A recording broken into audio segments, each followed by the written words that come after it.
Now behold, two of them were traveling that same day to a village called Emmaus, which was 7 miles from Jerusalem, and they walked together all these things which had happened.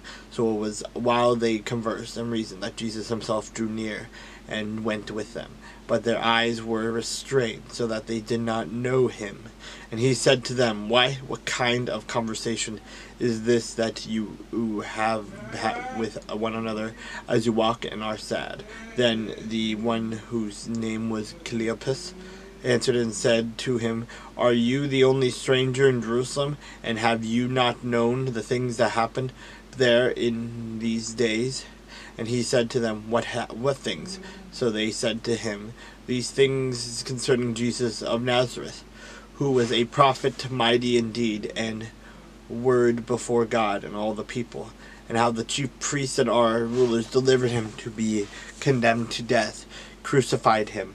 But we were hoping that it was he who was going to redeem Israel. Indeed, besides all this, today is the third day since these things happened. Yes, and certain women of our company who arrived at the tomb early astonished us when they did not find his body. They came saying that they had also seen a vision of angels who said that he was alive, and certain of those who were with us went to the tomb and found it just as the women had said, but him they did not see. Then he said to them, "A foolish ones, then slow of heart to believe in what all that the prophets have spoken. Ought not the Christ to have suffered these things, and to enter into his glory?" And beginning at Moses and all the prophets, he expounded to them in all the scriptures and the things concerning himself.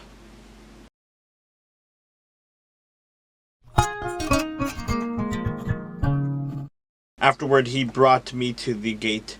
The gate was that faces toward the east, and behold, the glory of the God of Israel came from the way of the east. His voice was like the sound of many waters, and the earth shone with his glory. It was like the appearance of the vision which I saw, like the vision which I saw when I came to destroy the city.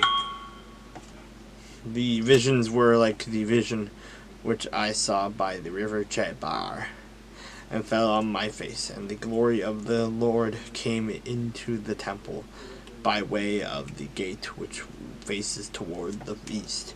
The Spirit lifted me up and brought me into the inner court, and behold, the glory of the God of the Lord filled the temple.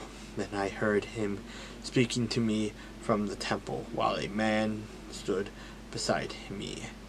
And he said to me, "Son of man, this is the place of my throne, and this is the place of the soles of my feet, where I will dwell in the midst of the children of Israel forever.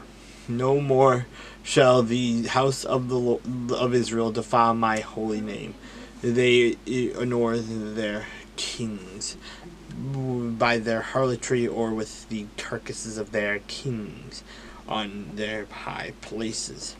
When they say their threshold was by my threshold, and their doorpost by my doorpost, with a wall between them and me, they defiled my holy name by the abominations which they committed.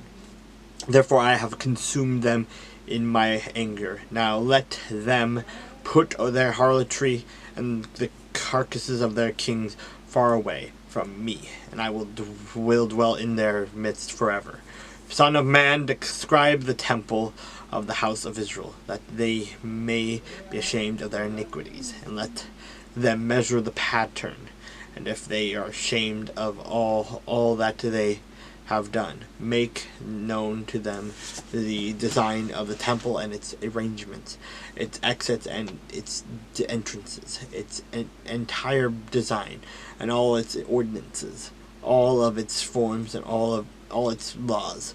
Write it down in their sight, so that they may keep its whole design and all its ordinances, and perform them. This is the law of the temple.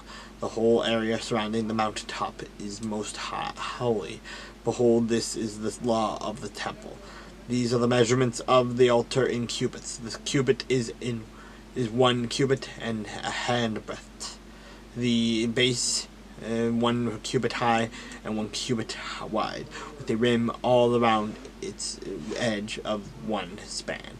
This is the height of the altar, from the base on the ground to the lower ledge, 2 cubits, and the width of the ledge 1 cubit. From the smaller ledge to the larger ledge 4 cubits, and the width of the ledge 1 cubit.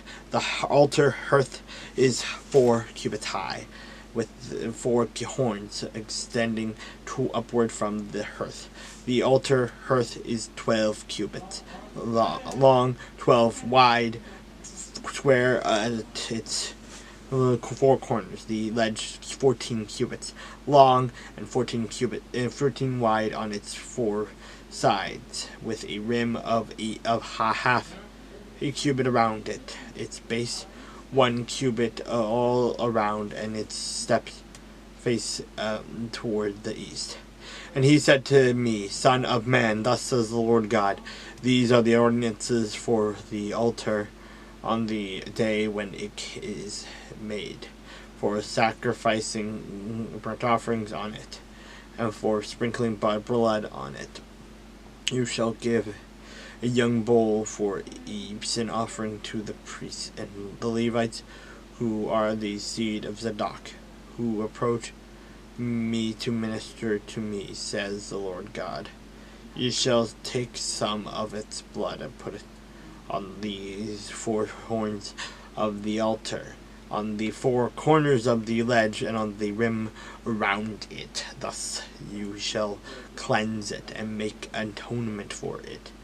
Then you shall also take the bull of the sin offering and burn it in the appointed place of the temple outside the sanctuary. On the 2nd day you shall offer a kid of the goats without blemish for a sin offering, and they shall cleanse the altar as they cleansed it with the bull. When you have finished cleansing it, you shall offer a young bull without blemish, and a ram from the flock without blemish. When you offer them before the Lord, the priest shall throw salt on them, and they will offer them up as a burnt offering to God, the Lord, every day for 7 days. You shall prepare a goat for a sin offering. They shall also prepare a young bull and a ram from the flock, both without blemish. 7 days they shall make atonement for the altar and purify it, and so consecrate it. When these days are over, it shall be on the 8th day and thereafter that the priest shall offer your burnt offerings and your peace offerings on the altar, and I will accept you, says the Lord God.